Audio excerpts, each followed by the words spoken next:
आज आपकी मुलाकात करवाएंगे फैसलाबाद के ऐसे शहरी से जिन्होंने बॉटनी में एमफिल किया है और आज सड़क किनारे मुख्तलिफ अशिया बेचने पर मजबूर है।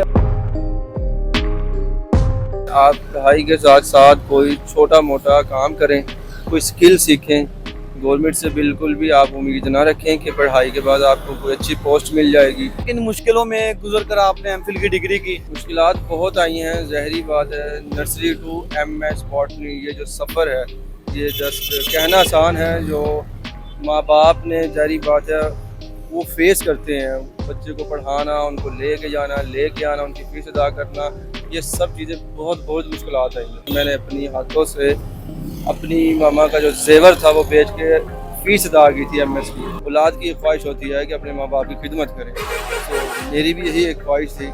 उसी को लेके फिर मैंने अपना एक छोटा सा बिजनेस स्टार्ट किया, क्योंकि मुझे ये पता चल चुका था कि गवर्नमेंट हमें कभी भी इतने पैसे या गवर्नमेंट पहले तो जॉब नहीं मिलती और प्राइवेट मिलती है, प्राइवेट में इतने पैसे मिलते हैं कि आप बस 2 टाइम की रोटी खा लें, वो भी बमुश्किल। अस्सलामुअलैकुम नाजरीन, मैं हूं फैजान खालिद और आप देख रहे हैं न्यू डिजिटल। नाजरीन, बचपन में सुना करते थे कि पढ़ोगे लिखोगे तो बनोगे नवाब, लेकिन ये आज जो हमें बचपन में सिखाया जाता था या नसीहत की जाती थी तो आज मुझे गलत दिखती हुई दिखाई दे रही है। आज आपकी मुलाकात करवाएंगे फैसलाबाद के ऐसे शहरी से जिन्होंने बॉटनी में एमफिल किया है और आज सड़क किनारे मुख्तलिफ अशिया बेचने पर मजबूर है, और मुझे ये शेर कहने पर भी मजबूर कर दिया कि ये डिग्रियों के पलंदे, ये रोल ऑफ ऑनर संभालिए के जलाने के काम आएंगे। आइए इनसे बात करते हैं कि ऐसा क्या हुआ कि बॉटनी में एमफिल करने के बाद भी आज सड़क किनारे फुटपाथ पे मुख्तलिफ एशिया ज़रूरियात ज़िंदगी की बेचने पर मजबूर है। आइए इनसे बात करते हैं। इनका नाम उबैदुर रहमान बताया जाता है। इनसे बात करते हैं और क्या कहना चाहेंगे। अस्सलाम वालेकुम जी। वैसे साहब, क्या हाल चाल है आपका? अल्हम्दुलिल्लाह। क्या हुआ इतना पढ़ने के बाद भी आज यहाँ पर सड़क किनारे? बस अपना सा छोटा सा बिजनेस स्टार्ट किया है और अल्लाह पाक इसे बेहतर करेंगे। कब की डिग्री आपने, और बॉटनी से करने से पहले क्या सोचा था? अगर एक स्टूडेंट के जहन में ख्याल होता है कि मैं पढ़ूंगा और एक अच्छा बन के, जो हमें बचपन में सिखाया जाता था कि पढ़ोगे लिखोगे बनोगे नवाब। बस बचपन में ये सबसे बड़ा झूठ बोला जाता था। खैर, मैं माँ बाप को तो यही लगता है कि बच्चा पढ़े जाएगा, वो तो हमारे फ़ायदे के लिए हमें पढ़ाते हैं। बट जब बंदा पढ़ के बाहर निकलता है तो बाहर सिचुएशन देखता है, ऐसी सिचुएशन फिर इंसान डिसपॉइंट हो जाता है कि काश इतना जो पढ़ा है ये ना पढ़ा होता, इतने पैसे जो लगाए हैं ये ना लगाए होते, कुछ छोटे मोटे स्किल सीखे होते, सो आज अपनी जगह सेटल होते। तो आज जो नौजवान पढ़ने लिखने का जुनून रखते हैं उनके लिए क्या पैगाम देना चाहिए? उनके लिए यही पैगाम है कि आप पढ़ाई के साथ साथ कोई छोटा मोटा काम करें, कोई स्किल सीखें। गवर्नमेंट से बिल्कुल भी आप उम्मीद ना रखें कि पढ़ाई के बाद आपको कोई अच्छी पोस्ट मिल जाएगी। ये एक झूठ है, ये ख्वाब कह लें कि आप जब बेदार हो जाएंगे तो हर चीज़ डार्क नज़र आएगी, तो ये ऐसे ही है। आप प्लीज़ जो पढ़ रहे हैं पढ़ें, अच्छी बात है, पढ़ना बहुत अच्छी बात है, बट उसके साथ साथ कोई अलहदा कोई स्किल सीखें, कोई छोटी मोटी जॉब करें, कहीं भी कुछ मिलता है करें, बट गवर्नमेंट पे डिपेंड ना करें। अच्छा, एक होता है कि मुश्किलात का सामना करना पड़ता है स्टूडेंट लाइफ में, पता नहीं हम कैसे फीसेस दी हमने भी और आपने भी, तो उन मुश्किलात के बारे में बताइएगा कि किन मुश्किलों में गुजर कर आपने एमफिल की डिग्री की, फिर उसके बाद अभी तक गवर्नमेंट की तरफ से कोई फल नहीं मिला। मुश्किलात बहुत आई हैं, ज़हरी बात है। नर्सरी टू एमएस बॉटनी ये जो सफ़र है, ये जस्ट कहना आसान है। जो माँ बाप ने ज़हरी बात है वो फेस करते हैं, बच्चे को पढ़ाना, उनको लेके आना, उनकी फ़ीस अदा करना, ये सब चीज़ें बहुत बहुत मुश्किलात आई हैं। बट एक जो सबसे बड़ी मुश्किल जो मेरे दिल में बस खंजर कर गई है वो ये है कि मैंने अपनी हाथों से अपनी मामा का जो जेवर था वो बेच के फ़ीस अदा की थी एमएस की। ठीक है, जो कि ऐसे कह लें कि दिल पे लगी है वो बात। तो जब तो ये था कि उसके बाद हम ये जैसे ही एमएस होगा तो अच्छी पोस्ट होगी, ये तो 1 साल की बात है, वापस रिटर्न हो जाएंगे पैसे, बट ये सब का सब झूठ था। तो उसके बाद फिर सोच लिया कि अगर मुझे सब कुछ रिटर्न करना है अपने पेरेंट्स को, होते है हर औलाद की ख्वाहिश होती है कि अपने माँ बाप की खिदमत करें, तो मेरी भी यही एक ख्वाहिश थी। उसी को लेके फिर मैंने अपना एक छोटा सा बिजनेस स्टार्ट किया, क्योंकि मुझे ये पता चल चुका था कि गवर्नमेंट हमें कभी भी इतने पैसे, या गवर्नमेंट पहले तो जॉब नहीं मिलती और प्राइवेट मिलती है, प्राइवेट में इतने पैसे मिलते हैं कि आप बस 2 टाइम की रोटी खा लें, वो भी बमुश्किल। और जितने अब आपको पता है कि बिल, गैस के बिल, अखराजात, जितने महंगाई बढ़ गए हैं, हर चीज़ इतनी एक्सपेंसिव हो गई है, तो इससे 20-22 से कुछ भी नहीं होता।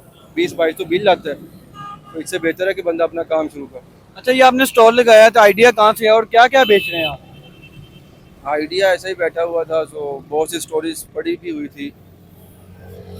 1000 रुपये पॉकेट में था, रमज़ान का महीना था, इतना मेरा सर दर्द कर रहा था। उसकी मेन रीज़न ये थी कि मैं स्कूल में पढ़ाता था, वहाँ मेरा क्लैश हो चुका था, ठीक है, क्योंकि आजकल अदारे ऐसे हैं कि आप उस्ताद को इज़्ज़त नहीं मिलती। पहली बात ये है। उसकी रीज़न क्या है कि आप बच्चे को थोड़ा सा भी कुछ कह देना, मतलब डांट दें या बच्चे को थोड़ा सा ऊंची आवाज़ से भी बोल दें, पेरेंट्स आ जाते हैं, आपने हमारे बच्चे को कहा क्यों। और जब अक्सर रिजल्ट नहीं आता तो वही पेरेंट्स फिर हमें कहते हैं। इसलिए मैंने टीचिंग भी छोड़ दी। मैंने कहा यहाँ थोड़ी सी इज्जत बची थी, ये भी नहीं रही अब। इससे बेहतर है, उस टाइम मेरे पास 1000 रुपये था, मैं दिमाग इतना ख़राब, प्रिंसिपल ने मुझे बोला कि आपने बच्चे को क्यों डांटा, उस्ताद को बोला जा रहा है कि बच्चे को क्यों डांटा। तो खैर फिर मैंने कहा ये भी फील्ड छोड़ो, दफ़ा करो हर चीज़ को, अपना काम शुरू करो। बस 1000 रुपये से रमज़ान का महीना था, खजूरें वगैरह सेल की। उसके बाद फिर अल्लाह पाक ने ऐसा ऐसा स्टॉल पर पहुँचा दिया। इंशाअल्लाह ये बढ़ेगा। अच्छा, हमारे वज़ीर तलीम की बात करें राना सिकंदर हयात, आजकल सोशल मीडिया पर काफ़ी एक्टिव हैं। उनकी अगर पोस्टों की बात करें तो बड़ा कुछ दिखाते हैं कि पाकिस्तान का तलीम का निज़ाम बहुत ऊपर जा रहा है, उनके लिए क्या पैगाम? एक्चुअली मेरे गवर्नमेंट को कोई भी पैगाम नहीं मैं देना चाहता, क्योंकि ये लोग हमसे बहुत अच्छे तरीके से जानते हैं कि निज़ाम कैसा चल रहा है। हम यहाँ एक गली में बैठे हुए हैं, वो पूरा सिस्टम देख रहे हैं, और जो सिस्टम देख रहा था उनकी सोच, उनका माइंड हमसे बहुत वाइड होता है, और इनको पता होता है कहाँ कहाँ लेक हो रहे हैं। हमारी एक छोटे से बात कहने से इनको कोई फ़र्क नहीं पड़ेगा, ठीक है। हमसे बड़े बड़े बैठे इनको कहने वाले, ठीक है, उनको वो फ़र्क नहीं पड़ता। इनको पता है कि यूनिवर्सिटी में क्या चल रहा है, यूनिवर्सिटी में पढ़ाई होती है, आपको क्या लगता है कॉलेज में पढ़ाई हो रही है? कुछ भी नहीं हो रहा है। वहाँ की लैब जाके देखो, आज एमएस कर लिया, एमएस का थीसिस, एमएस की रिसर्च की है, आज तक मैंने कोई मशीनरी नहीं चलाई। आज तक मुझे ये प्रैक्टिकली नहीं दिखाया गया कि प्लांट में कौन कौन से एक्सपेरिमेंट किए जाते हैं, कौन सा निज़ाम है आपका जो कह रहे हैं एक्टिव होते हैं। खैर मैं कुछ कहना नहीं चाहता, इनको पता है कि आपका तलीमी निज़ाम कैसा है। किसी यूनिवर्सिटी में चले जाएँ, और वो यूनिवर्सिटी जो गवर्नमेंट को पैसे दे रही होगी, जिसे हम कहते हैं प्राइवेट यूनिवर्सिटी, वहाँ आपको हर चीज़ प्रैक्टिकल मिलेगा। जो कहते हैं कि गवर्नमेंट की यूनिवर्सिटी है, ठीक है, वहाँ कुछ भी नहीं मिलेगा। वहाँ जस्ट फीसें लेके डिग्री दे दी जाएगी, चलो भी रोड पे चले जाओ, निकल जाओ। मतलब गवर्नमेंट डिग्री किया? मतलब कि यूनिवर्सिटी ऑफ एजुकेशन गवर्नमेंट से लहाक थी ना, अक्सर यूनिवर्सिटी थी, यूनिवर्सिटी ऑफ लाहौर जैसे प्राइवेट है, कॉलेज यूनिवर्सिटी मतलब मुख्तलिफ हैं, जहाँ लाखों में फीस अमीरों के बच्चे पढ़ते हैं, वहाँ हर फैसिलिटी मिलती है, वहाँ प्रैक्टिकल भी होते हैं। वहीं वो गवर्नमेंट के उस्ताद भी अक्सर वहाँ यूनिवर्सिटी में लेक्चर दे रहे होते हैं, वहाँ प्रैक्टिकल भी हो रहे होते हैं, वहाँ हर चीज़ है। अच्छा उबैदुर भाई, आपने दोनों ख्वाबों को लेकर चले गए, पहले स्टडी की वो ख्वाब देखा, उसके बाद आपने कारोबार का ख्वाब देखा, दोनों में कौन सा बेहतर पाया? मुझे business is far far better than job. So उसकी रीज़न ये है, अल्हम्दुलिल्लाह मुझे हर एक नया दिन एक नई उम्मीद नज़र आती है, और एक अच्छी उम्मीद नज़र आती है, जिसमें मुझे लगता है कि मैंने थोड़ा सा स्टेप आगे बढ़ा हूँ, थोड़ा से आगे बढ़ गया हूँ, थोड़ा सा आगे बढ़ गया हूँ।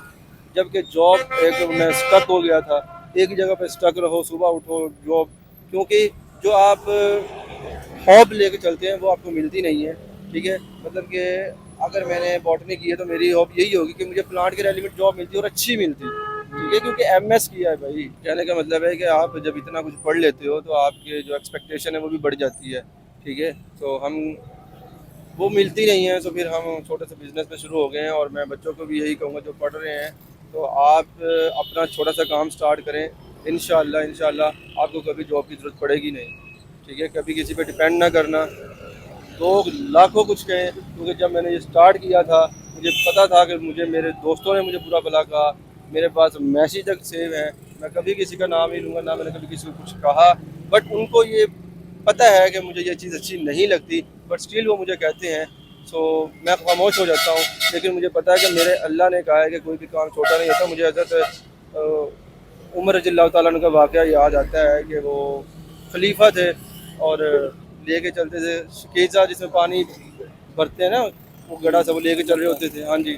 और एक जगह से वो जा रहे थे, तो एक शख्स ना गोश्त लगा के बैठा हुआ था, तो आपने कहा कि ये गोश्त किसका है? आपने उन्होंने कहा मैं बेच रहा हूँ। आपने कहा ये खुद ही ज़िबा की है? उन्होंने कहा हाँ मैंने खुद ज़िबा की है। تو آپ نے کہا تو نے بہت اچھا کیا ہے, یہ چھوٹا سا کام ہے, میں خلیفہ ہوں, ٹھیک ہے, جب میرا یہ خلیفہ اگر میں خلافت سے ہٹ جاتا ہوں تو میرے پاس کوئی کام نہیں ہے, بٹ تیرے پاس کام ہے, تو مجھ سے بہت اچھا ہے, مجھ سے بہت آگے ہے, مجھ سے بہتر ہے.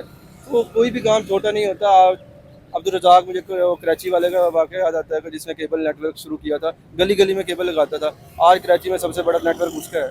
تو بہت سی ایسی سٹوریز پڑی تھی, تو اس کے بعد یہ مائنڈ بنا لیا, ایک پلان لے کے آئے.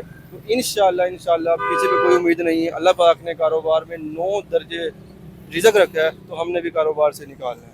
بہت شکریہ جی. ناظرین, ایک بہت ہی اچھا پیغام انہوں نے دیا کہ اپنا کاروبار کریں تاکہ آپ کسی کے محتاج نہ ہو. جاب ہوتی ہے, نوکری ہوتی ہے, لیکن دوسری جانب اگر ہم ایجوکیشن سسٹم کی بات کریں پاکستان کے, تو اس کے لیے ایک بہت بڑا سوالیہ نشان ہے.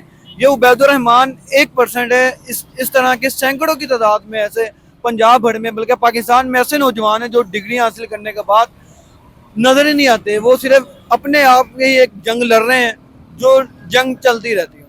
ان کے لیے بھی پیغام میں کبھی بھی نا امید نہ ہو, اچھے کی امید رکھنی چاہیے. اور اسی کے ساتھ مجھے اجازت دیجیے. اللہ نگہبان.